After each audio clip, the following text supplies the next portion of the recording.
Good morning and welcome to Zen Fits, where we untie the naughty knots of life. Now, one naughty knot has been my mother. I think she was an awakened being. She lived to be 102 and still driving the car.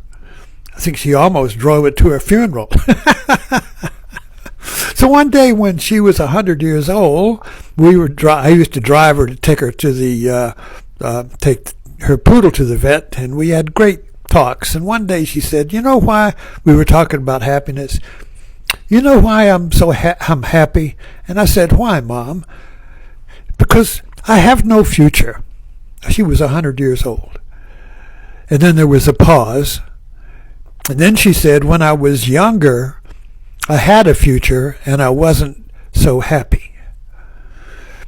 Now this is a naughty knot, because you think of course, when you're 100 years old, you don't have a future. But see, the kicker was when she said, "When I was younger, I had a future and I wasn't happy." Whoa, now there we have a knot. What is she talking about? When I was younger, I had a future and I wasn't so happy. Now this is what I call a Zen knot, because it keeps opening. There's no bottom to it. You can't tie it up in a package. What does it mean that having a future makes me unhappy? So I'm 88, and I'm getting close to my mother. I mean, I feel like my future is with every year it gets smaller and smaller and smaller, you see. And yet I get happier and happier. Isn't that odd? So why is that? What is it about time, the future, and the past that makes us unhappy? Well, it's our imagination and it's our memory.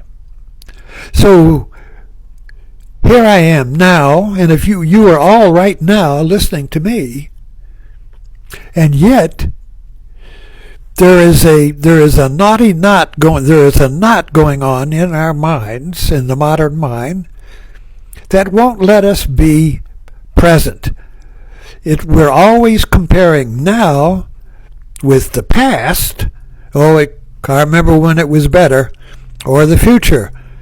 Or it will be better than this moment. Life will be better in the future when I get the new house or get the new dog or whatever we're going to get, you see. Or we go back into memory and say yesterday was better. Oh, remember when we were old friends and had such a good time? Remember when we were children? Remember when I was young? Remember when we were first married? Remember. Or we look towards the future with an imagination. Oh, it'll be better. Life will be better when we get this. If I just hit the lottery, I'd be happy. I'd be happy in the future. I remember when I was happy in the past, but right now I'm miserable. I'm tied in a knot right now, and I can't get out, you see. It's the nagging knot of now. And the only reason we live in a nagging knot of now is because of imagination and memory. If you didn't have a memory, this is why we are afraid of Alzheimer's. It's very odd. See, to get Alzheimer's, or dementia, which is a slow Alzheimer's, you don't have memory, you don't have future, you don't have time. And that terrifies us, to not have time. And what is time? But thinking. Thinking about the past, thinking about the future. Wishing I was in the past, wanting to be in the future. That's time, psychological time. It's not the time of physics. It's the time of the mind, you see. So when my mother said, "I'm happy because I have no future," that was referencing her age. But then when she said, "When I was younger, I had a future and I wasn't happy," and now that opens the knot, that unties the knot and makes it an infinite knot. We just fall into that. What does that mean?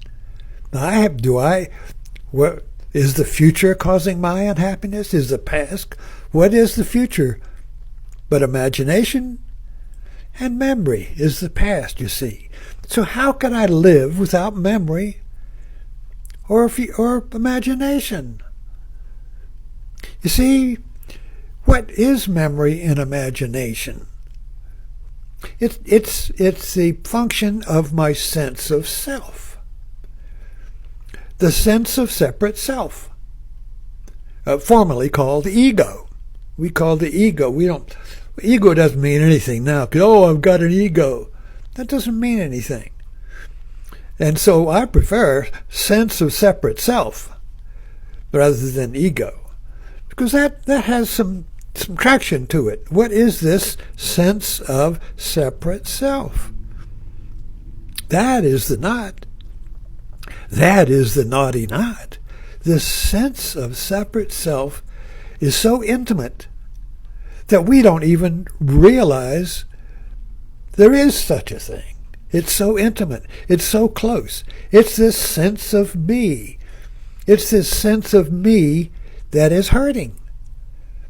If I could drop that sense of self, would that be the end of me? No. You would just be here, awake, aware, and happy.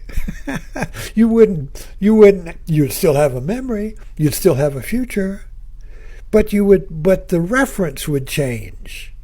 Instead of referencing your life, measuring it by the past or the future, there is no measurement then. You are just now. You are just here. You are just present. If there's suffering, you're suffering. So I'm a Zen koan. I love to use Zen koans as little stories. And a monk asked a master, said, where is this place where there's no future or past?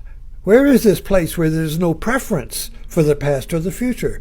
You see, that's what it is. Oh, I prefer the past, and so now I live in the past where I was happy. Or I prefer in the future where I live in the imagination of a better future, you see. So most of us choose these two preferences, past or future, and we spend our life there. We spend our life there. It shifts, you see. As we're younger, we live in the future, but then as we reach a certain age, like 50 or 60, whatever, suddenly it shifts and we begin living in the past. We all see this. You see old people, and all they do is remember the past.